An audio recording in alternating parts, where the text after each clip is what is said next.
Hi everyone, and welcome to the webinar. As you can see from the title, today we would look at different Kelvin probe force microscopy techniques. For some of those techniques, we would use our own FM controller, and for the other ones, we would use a lock-in amplifier from Zurich Instruments. Now, I would like to say a few words on what at NanoSurf we call the nanoelectrical characterization. Essentially, what we see is that the electrical SPM modes are experiencing a rapid growth over the last 20 years. And especially in the last few years, with the advances of the manufacturing part of the semiconductor industry and the new electric materials and the 2D materials and the battery research. More and more of those SPM modes are used in academia and industry. Those modes are KPFM, about which we're going to be talking today, the scanning microwave microscopy, the SMM, the conductive IFM, the piezo response microscopy, and also the scanning electrochemical microscopy. All of those are on the list of our electrical modes. All these modes are showing a strong growth, and if you look at the chart, the KPFM is the fastest growing technique here, mostly due to the fact that it doesn't require calibration, and with the frequency modulated techniques that have been developed recently, it is also a very capable technique in terms of lateral resolution. And the NanoSurf is focusing its development effort on the nanoelectrical modes these days.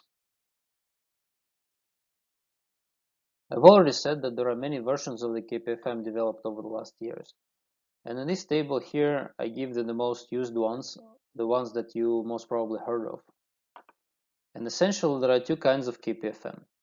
The amplitude modulated KPFM and the frequency modulated KPFM. Each of those has many subversions of them, which vary in the electrical excitation frequency and also in the detection frequencies. The physics is a little bit different in all of them, but in the end, they all measure the same physical quantity, the surface potential. And today, we would look at two versions of the amplitude modulated KPFM, the off-resonance KPFM, and the one where the electrical excitation is done on the second mechanical eigenmode. And we will compare those two with the heterodyne frequency modulated KPFM. The off-resonance technique is already available on our controller, and for the other two, we would use the HF2LI lock-in from the Zurich Instruments. Now, the motivation to use the Zurich Instrument lock-ins is rather simple. You have already seen how many different KPFM modes are there, and technically, it would be very difficult for us as an AFM company to implement all of those techniques. And in terms of flexibility of the measurements, we would have to essentially reproduce a lock-in. And not just any lock-in, but the kind of lock-in that Zurich Instruments is already successfully manufacturing. So from the technical point of view, this would make little sense. However, for the customers who would like to use those advanced modes and do their research in the KPFM, we are providing access to all the necessary AFM signals in our instruments. And this is how the flexibility looks like. You could combine any of the two controllers, the C3000i or the CX controller, with any of the Zurich Instrument lock-ins, the MFLI, the HF2LI, or the ultra-high frequency. The Flex IFM scan head can also work with any of our two controllers. And our new product, the high-end scan head Drive IFM, can only work with the CX controller. Now, the reason for that is that many new features of the Drive IFM require the new controller that has been developed specifically for that, and that new controller is the CX controller.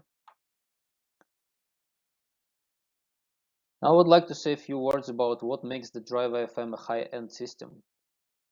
It is fully motorized. All the laser alignments are done with the software. Some of those alignments are already automated, and we are working on a fully automated laser alignment. It was designed to work with small cantilevers, and later we will see why this is important for the KPFM. It has our clean drive technology, where instead of using the traditional piezo shaker, you could shake the cantilever with a second laser beam and use a thermal expansion. This gives you a textbook resonance response. It has a direct drive scanner with a high resonance frequency so you can scan faster, and it has a 24-bit CX controller with the lowest noise on the market. Combined with the direct drive scanner, you could have a large scan range, but also very high resolution imaging. And last but not least, we have a comprehensive universe of different AFM modes and options and accessories. Before we dive into the actual implementations of various KPFM techniques, let's cover the basics. A KPFM technique is measuring the surface potential of the sample via electrostatic force interaction. If you look on the image on the right, we have two different materials. In our case, the sample and the probe. Those materials have different work functions. A work function is the energy required to remove an electron from a solid into the vacuum. On our image, the work functions are denoted by the Greek letters phi. Now, when the probe and the sample get in contact, the Fermi levels in them equilibrate, which causes the charge separation and therefore a voltage buildup. And this voltage is equal to the energy difference in the Fermi levels.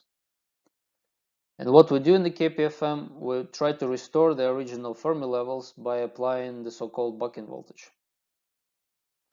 That is a general idea of the technique, and the roots of the measurement are lying in more than 120 years old experiment, which was conducted by Lord Kelvin, who was measuring electrostatic forces between the plates of the parallel plate capacitor. Here on this image, you see the sketch of his old experimental setup. More or less modern implementation of the measurement was invented by William Zisman in 1932. He also thought of modulating the distance between the capacitor plates by vibrating the top plate using a long metal rod while having the bottom plate stationary, and measuring only the modulated component of the force, essentially the AC current. Also, he was the first one to apply the buck-in voltage between the plates to nullify this current. This voltage would be equal to the contact potential difference between the two plates.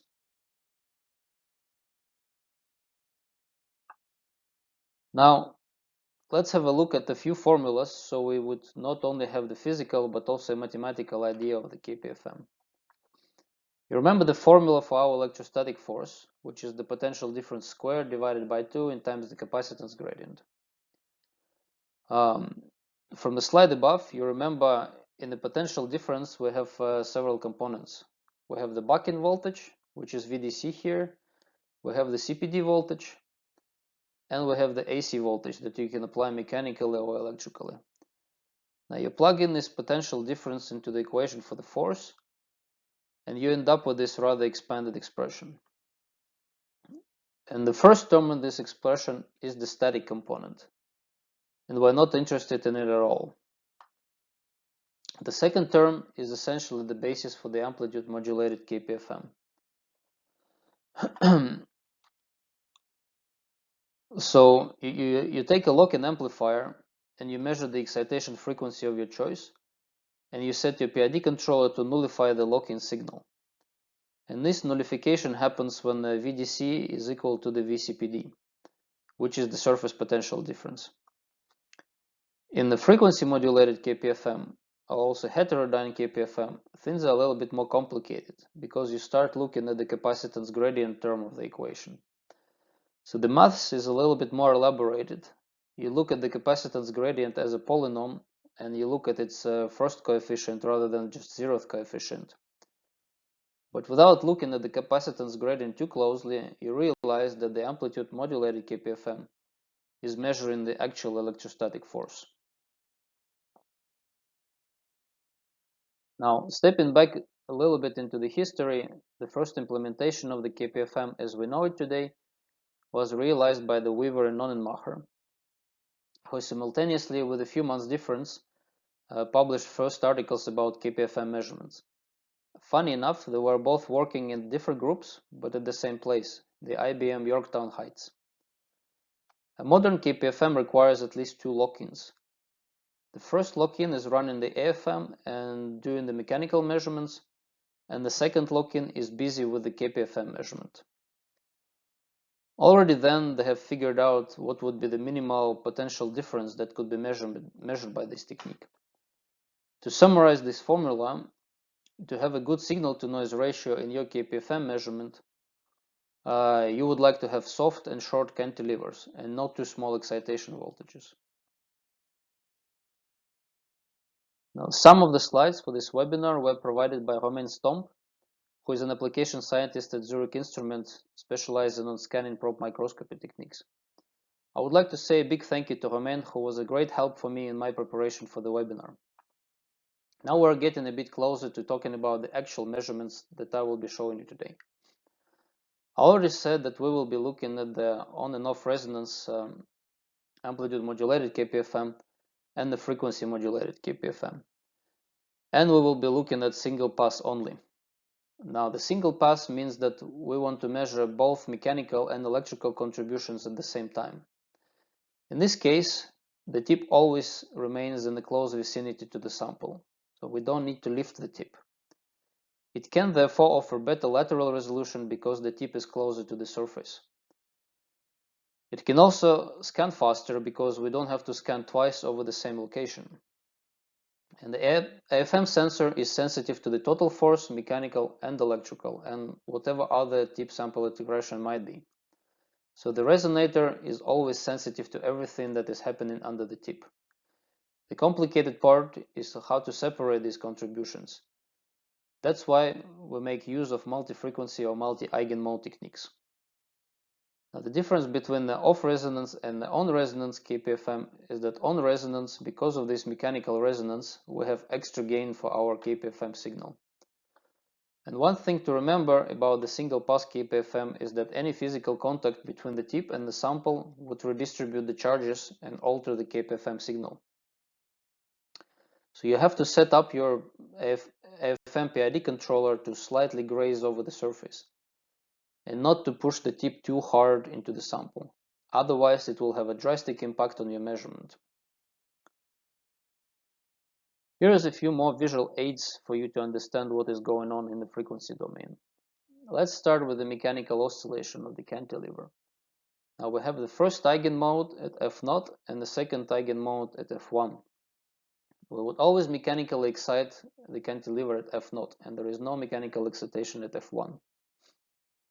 Now we add the electrical signals. This will give rise to three terms: the DC voltage that we apply, the modulation frequency at Fm, and its second harmonic. So if we apply F modulation and we measure on the same frequency, that would be the off-resonance KPFM measurement. What we could also do, we could apply the modulation frequency at F1 and use the amplification of the mechanical resonance. And basically what you see from the spectrum that the amplitude modulated KPFM has two independent oscillation and detection frequency for the mechanical and electrical measurement. In theory, there should be no coupling between the mechanical and electrical signal. And we will see how this works in practice. This is an amplitude sensitive technique since we only measure the change in the amplitude. In the frequency modulated KPFM, on the other hand, things are a bit more convoluted. We apply the small electrical AC signal below the mechanical resonance, and we look at the products of the frequency mixing between the mechanical and electrical modes.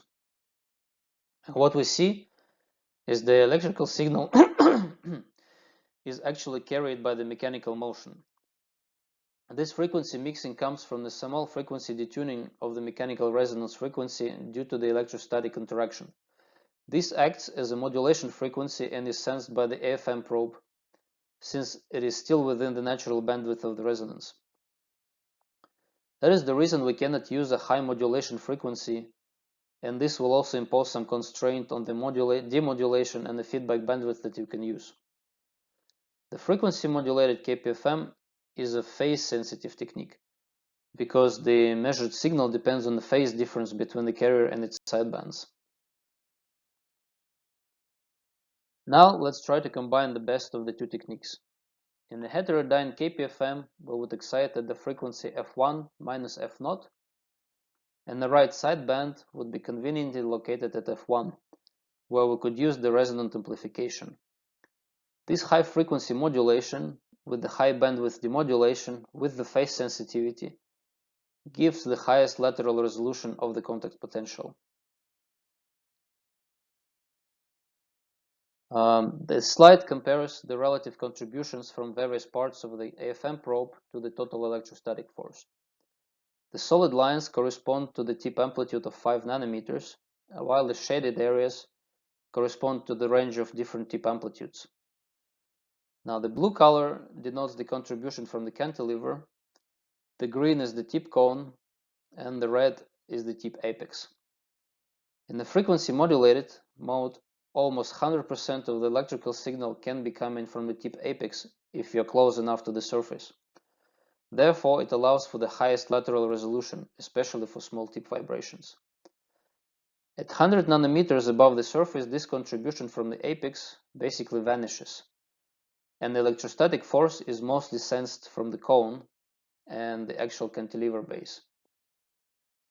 Same is true for the amplitude modulated technique. But even close to the surface, the actual contribution from the tip apex never reaches 100%, even at the very small amplitude. The large electrostatic background from the cantilever is always there. Because of that, in the amplitude modulated technique, you have larger signals, but simply because the interacting volume is larger. And in the frequency modulated technique, the signals are weaker, but the resolution is better. And also, I would like to remind you again, in the amplitude modulated technique, we measure actual force, and in the frequency modulated technique, we measure the force gradient. We are often asked which cantilever is the best for a particular mode. I've already showed you the formula for the minimal detectable CPD voltage, and the conclusion is that soft and short cantilevers would be the most sensitive for the KPFM. However, it turns out that if you look at the market of the cantilevers for electrical modes, there is no big variation in the cantilever properties. I did my measurements using Electromulti 75 from budget sensors, and this is our universal probe for the electrical modes. But after looking around, I have found that NSC 36 cantilevers from the Micromash could be even better, because they are much softer and shorter than the Multi 75 probes. And I decided I will order some and give them a try. In the literature, you could find mentionings that some of the groups use contact mode probes, which could be even softer than this. However, if you would like to give them a try, you have to be careful, because the cantilever can easily snap in contact with the surface, and I have already mentioned that touching the surface with the cantilever would reduce or change your KPFM signal. Then you would have to mechanically oscillate them with a larger amplitude and be further away, and this in turn would reduce your signal, and also will reduce your lateral resolution. Bottom line, everything gets more complicated with the contact mode cantilevers, and you have to be much more experienced user to use them. Okay, now that we have covered the theory, the cantilevers, let's have a closer look at the system that I have used for my measurements. I have used the HF2LI from the Zurich instruments with the driver FM scan head and the CX controller. The PID controller inside of the HF2LI would try to minimize the AC signal coming from the tip deflection channel. And we would record the PID output as our CPD voltage within our software. We would also add this PID output together with the AC excitation signal and physically send it or apply it to the sample. For the frequency modulated KPFM, I would also use the shaker reference from the CX controller and input as an input reference signal to the lock-in. For the detailed description, how to set up the Zurich instrument lock-in to work with different KPFM modes, I would like to refer you to the webinar made by Romain, and here's the link on YouTube here, but you can also easily find it on the internet by using a search engine. And this is how the setup looks in real life. There is one cable that is going to the sample bias, and all the other cables are connecting together the CX controller and the Zurich instrument locking. The CX controller has 5 configurable user inputs and outputs, and one of which is a fast user input and output, and there are 4 slow inputs and outputs. So some of the signals that go into these inputs outputs you can define in our user interface, and pretty much any AFM signal can go into these connectors, and this can be configured with the Python scripting. I would also like to use this moment and invite you to our Python webinar, where I will explain our scripting interface in details and show you some real-life application examples, which can expand your AFM functionality and make your life easier. Now, once everything is connected, in your GUI, you have to enable the user input that you chose. I choose the second one. And also you have to click this edit button on the right, and there you can name your signal. Now I just wrote CPD there. And because I'm applying the voltage to the sample, I have checked the inverted signal checkbox. So I have the correct sign of the KPFM voltage. Now if you are like me, and you would like to see all your signals in real time, you have to check the box in the list of signals in the monitoring tab. And then you can see your CPD voltage in the real time when you do any adjustments. And last but not least, don't forget to select the CPD voltage to be displayed on the chart of your signals. It would be recorded in any case, but it is always nice to see what is being recorded. So finally, let's see some data that I have measured during my preparation to the webinar and compare those different KPFM methods on real samples. We would start from the easy measurement and we will work our way up to the more complicated cases. The easiest sample I could think of, and it is often a test sample for KPFM and EFM, the aluminium dots on gold. Or sometimes there are aluminium stripes of different widths. It is a relatively straightforward measurement and the contrast is usually very good. From left to right, you see the topography image, which is on a bigger scale to give you the overview of the spacing between the dots. And then we have the off-resonance KPFM measurement, and next to it, the amplitude modulated KPFM on the second eigenmode. Now, as expected, the measurement on the second eigenmode shows signal enhancement, as we discussed it due to the amplification by the mechanical resonance. What you can also see on both amplitude modulated modes is a noticeable topography crosstalk. All these little grains on the dot in principle should not be there because the work function should not depend on the topography. The frequency modulated KPFM seems more credible here, although there is still a darker ring around the edges, which could be caused by topographic or dimensional effects. And the conclusion from this slide is that the frequency modulated KPFM is less affected by the topography. Our next test case is where a lot of KPFM is involved, the semiconductor sample. It is a silicon matrix with areas of different doping types and levels. The P-type doping here would be the bright signal in the KPFM, and the N-type would be the darker signal. In the topography, they cannot be distinguished, but in the KPFM, it is clearly that they are different. On the image on the left, all areas look the same, but in the KPFM, they have different contrast and therefore different dopings. In addition, you see that there is a difference in the surface potential of the floor of the sample, which is dark in topography, but has 2 darker ridges on the sides in the KPFM signal. In terms of the image quality, the amplitude modulated KPFM on the second eigenmode looks cleaner. However, the thinner lines between the dark rectangles here are poorly resolved with the amplitude modulated KPFM. And with the frequency modulated KPFM, we can see much less halo effect around these features. We can also draw a cross section through the image and see how the numbers compare. For the off resonance, I have these heights of roughly 200 and 460 millivolts.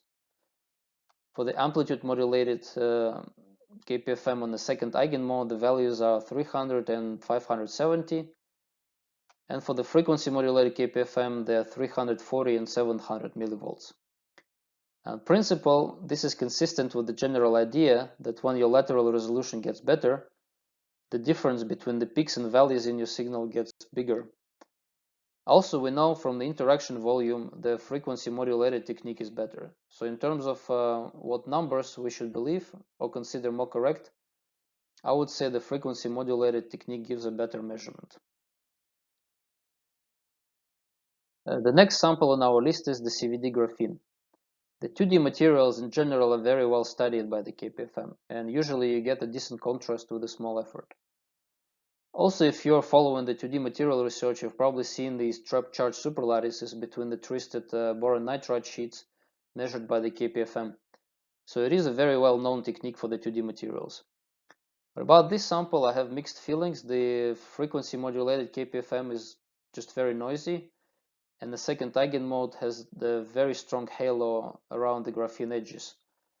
I would say there is no clear winner here. For the publication, I would probably use the second eigenmode KPFM image, but to extract the KPFM data, the CPD data, I would probably use the off-resonance measurement. Now I would like to switch to the less traditional samples for the KPFM. And these are the large organic molecules which assemble in even larger ordered structures. They're not exactly crystals in the way that the solid state would understand them, but there is some order and a lattice constant associated with it. The first of those is NAT2. It is a chain of benzene ring, and this chain represents one unit of the ordered structure. And those units could either order in the upright configuration, which surprisingly forms rather flat structures of few tens of nanometers high, or they form those face-on structures, which could grow to several hundreds of nanometers. And apparently they have different electronic structure, but this is obvious for those who have studied crystallography. Now, we would not be looking at both these assemblies because the face-on assembly has rather strong topography. We would look only at the flatter assembly here, and we see a clear KPFM contrast.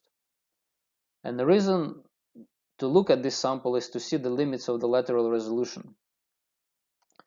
The both amplitude modulated techniques are blurring this sharp curly feature that it can only be observed in the frequency modulated mode, even though the overall signal in the frequency modulated mode looks noisier. Here you see a clear advantage of the frequency modulated KPFM, which is in its lateral resolution. Finally, we come into another quasi-standard sample on which we can really see the benefits of the frequency modulated KPFM. The sample is the Semi-Fluorinated Alkane. Now, the molecule consists of two parts, the flexible hydrocarbon part and the more rigid fluorinated part. Depending on how they get attached to the surface, these molecules will assemble either straight lines or form spirals.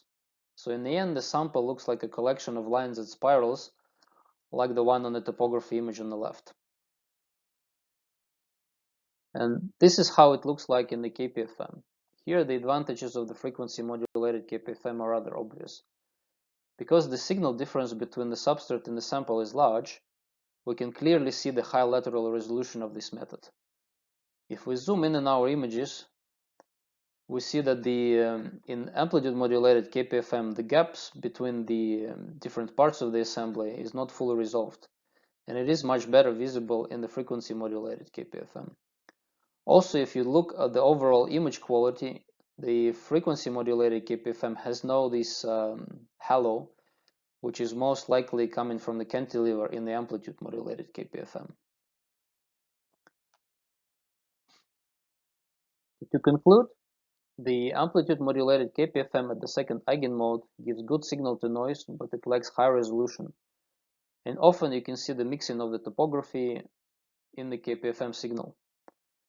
The frequency modulated KPFM is better in resolution, but is worse in the signal to noise ratio, and it was great for the samples with high contrast and small features. I would like to repeat now that all the measurements in this webinar were done with our new model, the DriveFM, which is a high-end instrument that has a number of unique features, which includes a large range but high-resolution scanner, the full motorization, the thermal excitation of the cantilever, and fast low noise 24-bit controller. If you're interested in knowing more about the KPFM, we are preparing an application note using some of the material from this webinar, and to this application note we would also add a few more different KPFM modes from the table, which I have showed you before. And I will also be using the Zurich instrument lock-ins for that. There is also a Python webinar coming in less than 2 weeks, where I will explain you how to program our instruments. I will automate many of the boring tasks and get the most out of the microscope. And I will also show you how to program some of the experimental modes like switching spectroscopy and piezoelectrics. Also this summer we will introduce the scanning microwave microscopy to our instruments. And I will give a webinar and publish an application note on that using some of the samples that we looked at today with the KPFM. Finally, I would like to use this opportunity and invite you to a Zurich instrument scanning probe microscopy user meeting, which will happen on 20th of May, and there our CTO, Dominic Ziegler, will speak about nanoelectrical characterization.